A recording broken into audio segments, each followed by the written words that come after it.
عمران خان یہ کہہ رہا ہے کہ چونکہ میں نے ڈرون کی مخالفت کی ہے، چونکہ میں نے امریکہ کی مخالفت کی ہے، چونکہ میں چین اور روس کی طرف گیا ہوں، چونکہ میں نے امریکہ کو ناراض کیا ہے، یورپ کے خلاف بیانات دیے ہیں، تو اس لیے مغربی طاقتوں نے آپ کو آگے کیا ہے کہ ان کی حکومت ختم کر لیں۔ دیکھیے بات یہ ہے کہ ڈرون حملوں کی پاکستان کی فضا سے اجازت جنرل مشرف نے دی تھی، جی یہ تو آپ بھی جانتے ہیں نا، اور جنرل مشرف کے حق میں مظاہرے کرنا، ریفرنڈم میں اس کا ساتھ دینا، یہ رول بھی اس کا تھا۔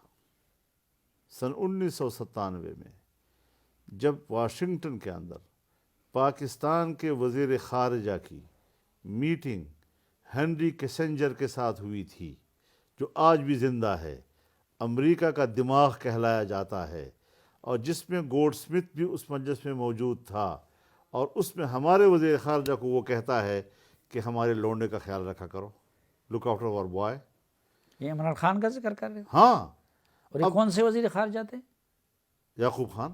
صاحبزادہ یعقوب ہاں خان۔ ہاں، اور یہ باتیں اب اداروں کے پاس جائیں، ان کے پاس سب ریکارڈیں موجود ہیں جی۔ پھر اس کے بعد حکیم سعید دہلوی نے جو کتاب لکھی ہے، اس کتاب میں اس کو یہودیوں کا ایجنٹ انہوں نے لکھا ہے سن 1996 میں۔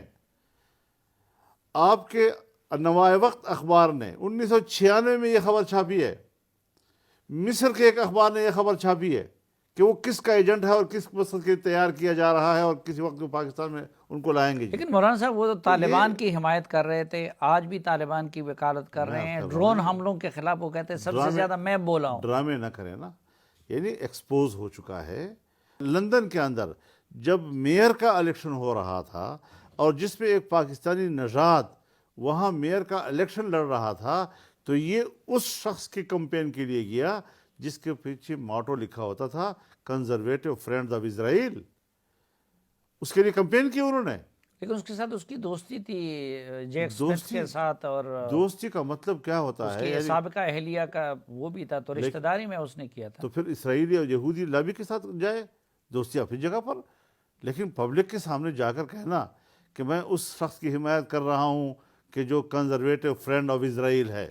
لیکن مولانا صاحب دیکھیں، ڈرون حملوں کے خلاف مستقل وہ کیمپین چلاتے رہے، جبکہ وہ کہتے ہیں کہ نواز شریف اور زرداری کے دور میں سینکڑوں ڈرون حملے ہوئے، لیکن یہ لوگ اس لیے مخالفت نہیں کر سکتے کیونکہ ان کی جائیدادیں ادھر ہیں۔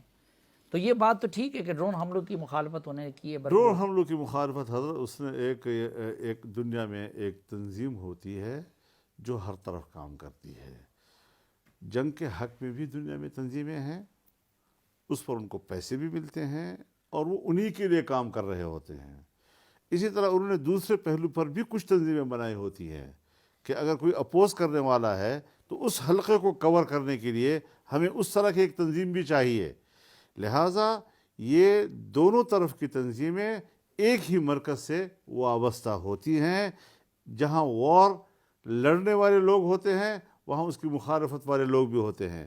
چونکہ پاکستان کے اندر اینٹی امریکنزم موجود ہے، چونکہ یہاں پر امریکہ کی مخالفت کا نعرہ مقبول ہے، چونکہ ڈرون کے خلاف پوری قوم جو ہے اس کا ایک فکر تھا، لہٰذا انہوں نے اس بین الاقوامی آقا کے اس کردار کو کہ جس پہ وہ پبلک کو اعتماد میں لیتا ہے اور کنٹرول کرتا ہے، وہ ذمہ داری اس لیکن وہ کہتے ہیں نواز شریف اور زرداری کے دور میں سینکڑوں ہوئے، جب سے میں وزیر اعظم بنا ہوں ایک بھی نہیں ہوا، کیا ایک ڈرون حملہ بھی، اور کہتے ہیں اگر ہوا تو میں نے اپنے ایئر فورس کو حکم دینا کہ گرا دیں۔ جس وقت اس کی حکومت آئی اس وقت تک قطر میں مذاکرات شروع ہو چکے تھے جی، طالبان کے، امارات کے اور امریکہ کے جی، اور جس وقت ان کے مذاکرات چل رہے تھے تو یہ چیزیں کم ہوتی جا رہی تھی جی، اور پھر ختم ہو گئی جی۔ عمران خان اتنا تکڑا آدمی ہے کہ امریکہ کو روک سکتا ہے؟ اگر یہ اتنا بڑا طاقتور ہے تو کشمیر کیسے چلا گیا ہم سے؟ انڈیا نے تو کشمیر پہ قبضہ کر لیا، اور یہ یہاں پر کہہ رہا ہے کہ مودی صاحب جو ہیں وہ آئیں گے تو کشمیر کا مسئلہ حل ہو جائے گا۔ حل اس طرح کرانا تھا؟ یہ قوم کے ساتھ غداری، کشمیریوں کے ساتھ غداری، کشمیر کو بیچنے کا جرم، یہ غداری کے زمرے میں نہیں آتا؟ اور اس قسم کے فیصلے جو انہوں نے کیے ہیں، یہ فیصلے حضرت کسی قیمت میں بھی یہ نعرے اب ایکسپوز ہو چکے ہیں، یہ بیانیہ اس کا ایکسپوز ہو چکا